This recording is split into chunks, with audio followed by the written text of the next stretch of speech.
una brutta esperienza che bisogna viverla per capire. Si vede in televisione ma non si capisce, e viverla è oggi che mi sto rendendo conto cosa abbiamo passato.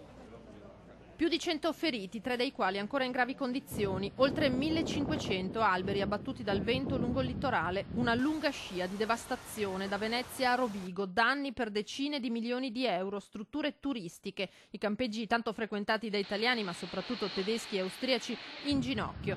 Solamente una lunga serie di casualità ha fatto sì che nessuno perdesse la vita. Rientrato l'allarme per un presunto disperso ad Albarella, rintracciato grazie all'unità cinofile un tredicenne che nella Marca orientale non si trovava. Restano i feriti, 104 solamente nell'ULSS 4 di Venezia, tra cui un ministro tedesco, Diana Goltz, 42 anni, titolare delle politiche sociali del Brandeburgo, in vacanza all'interno del camping Mediterraneo di Cavallino Treporti, una delle strutture maggiormente danneggiate.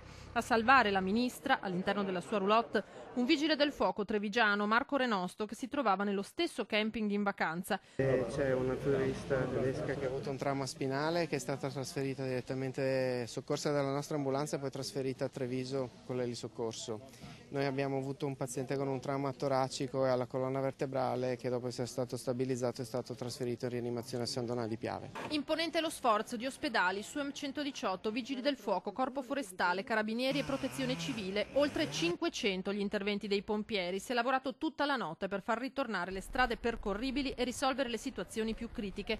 Già decretato lo stato di calamità, il presidente del Veneto Luca Zaia parla di emergenza nazionale. Litorale veneto colpito duramente, negli occhi di chi ha vissuto quei minuti di terrore, lo shock e la commozione. Siamo andati a tirare fuori rame dentro la roulotte.